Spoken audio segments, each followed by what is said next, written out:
Kamusta mga port? Anong balita sa inyo? So, another vlog na naman tayo mga port. And for today's video mga port, isang panibagong laruan na naman ang i-share ko sa inyo. At ito ang Grandista mga port. One Punch Man Grandista Saitama. Yan.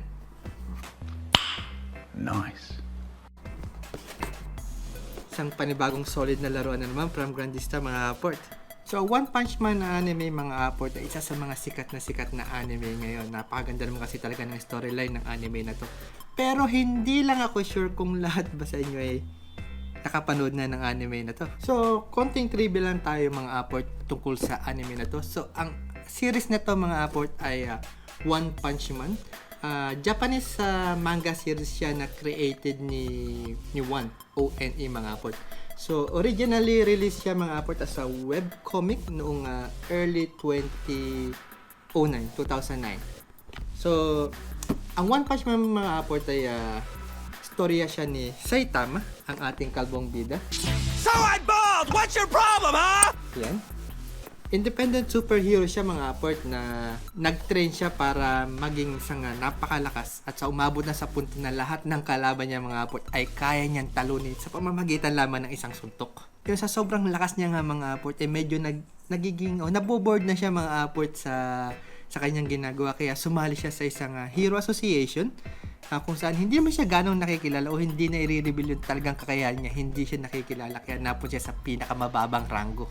Hey, who brought a Class B nobody along? You disgust me. Get lost. At ang anime adaptation nito mga aport, pinroduce siya ng Madhouse.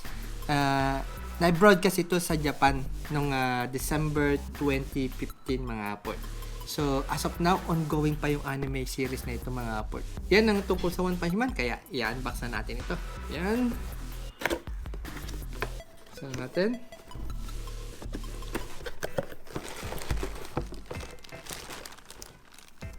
Yan BIB condition mga pala itong figure na ito mga aport. At shoutout tayo sa ating aport na si Ron My Team. Isa siyang collector ng anime figures din. Pero nga pala siyang bagong YouTube channel mga aport. Favor naman. Pakipasyalan yung YouTube channel niya at yung Facebook page niya. Ilalagay ko yan dito, screenshot. Yan. Pasyalan niyo mga aport. Napakaraming figure nitong aport natin na si Ron My Team. RM collection, something like that. Sayang yan. So yan. Tinulungan niya akong makuha tong figure na to. So, ayan. BIB siya. Ang sabi niya, nung may-ari daw nito is, dinisplay lang to, pinakita lang saglit, tapos binalik na rin. So, good as new pa rin siya. Good as MIB pa rin siya mga aport. So, ayan. Unahin na natin yung upper torso niya. Yan, nakabalot pa talaga yung braso niya, oh. Yan. Napakagandang figure mga aport. Kamo yung lines sa may cape niya, yung mga lines yan is parang nung hangin kasi mga aport, yung effects. Napakaganda. Yun, no? Tingnan naman natin yung lower part. Ito yung leg part niya mga aport.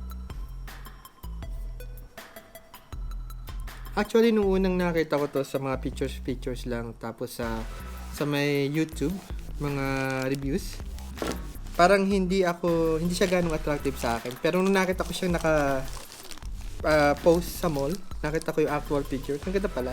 So, yun. Ito yung kanyang stand. Yan. So, buuin na natin siya. 3 piraso lang siya. Stand. And, ito ang dalawa. Buuin na natin.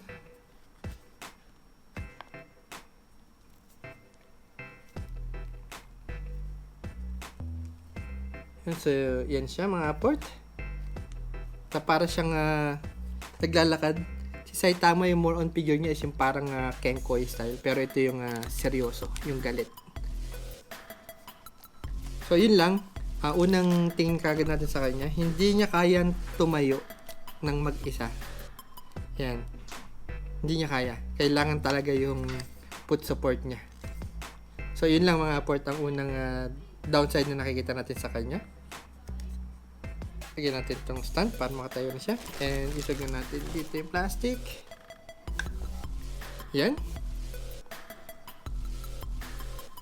Yan na yung figure mga port. Kailangan yung stand niya para makatayo siya mag-isa.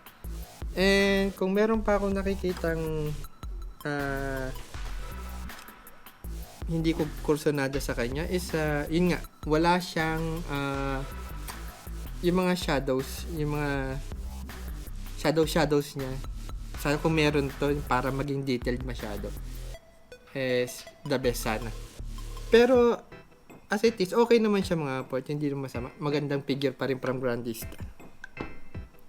So again, ang figure nga na ito ay One Punch Man Grandista Saitama mga port.